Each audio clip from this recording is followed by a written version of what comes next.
Why do you think someone like Richard Branson, do you know who Richard Branson is?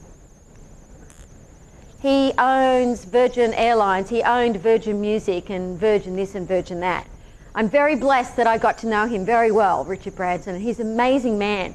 And we were having a little debate about spirituality, and I said, you are so empowered with Kundalini and spirit. It's just not funny. He says, I'm an atheist. And I said, I don't care what your mind says.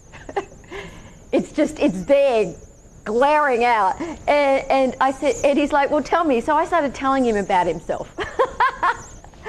And I said, you've had all of this empowerment from past lives, you see. And he's like, okay. And I said, and therefore, you were like, wow, I want to do something to help the world. So you start this helpline for teenagers when you're just a teenager to help them get off drugs, with pregnancies, whatever. And then that turns into a magazine. And then you end up being an entrepreneur because you needed to raise money to help the magazine continue with this helpline. And so then you start Virgin Music, and your first person that you sign up is Mike Oldfield, and he does Tubular Bells, which isn't even pop music, but you adore it. You know that it's like amazing, so you just do everything in your power to make sure that there's funding there with this little independent record store, which was just a mail order company, so that you can get this Tubular Bells out to the world because you believe that this music is magical. And it was nothing had ever been done like that before, just an instrumental thing like this amazing Tubular Bells by Mike Oldfield. You knew he was magical. I said, then that sells more albums than any album that year. You become rich with all of that stuff. Then you decide to do this. And then when, you know, we went through the whole, you know, he's just sitting there and he's got all these people around him and they're going, and he's like, nah, she knows more about me than I do. And I said, and then you have your fight with British Airways and you do this stuff. And then I said to him, then you fly balloons. You go sailing. You do things that are so dangerous. And you don't care what anybody thinks about you. I said, that's spirit. That's the soul wanting to connect with God, with the universe. It wants to feel, because it knows who it is and what it is. It's got all this empowerment in it. I said, if you sat down for just even a minute and just thought about that, you'd explode.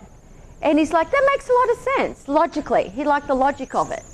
Okay, so, but not everyone's born that way, are they?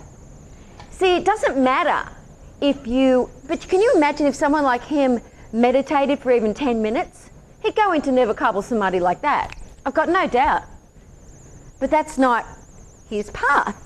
But he's still helping a huge amount of people, because if you've had a lot of empowerments and you've been enlightened in a past life, you don't always remember when you come back. But you've come back because you chose to, though, to help this planet. See, we're here, I'll come back to this, we're here on this planet at this time either because we've come back because we've chosen to help people regain what they lost, but because we're at this level of this world's level of evolution, consciously. This is where our state of evolution is. Or you could be a holy saint within you and you just have to re-remember and have an awakening. But it takes work to do that. If you want meditation practice to just help your life and to become more focused and healthier, that's good too. That is wonderful too. However, that isn't really meditation practice. That's like TM or something like that. You know, the easy way to meditate. There's no easy way to meditate because you don't meditate. The universe meditates you. You know, it's like just going into consciousness otherwise, the subconscious. You know, I'm going deeper, until you slip into something more comfortable like a coma and you end up on this plane. Right?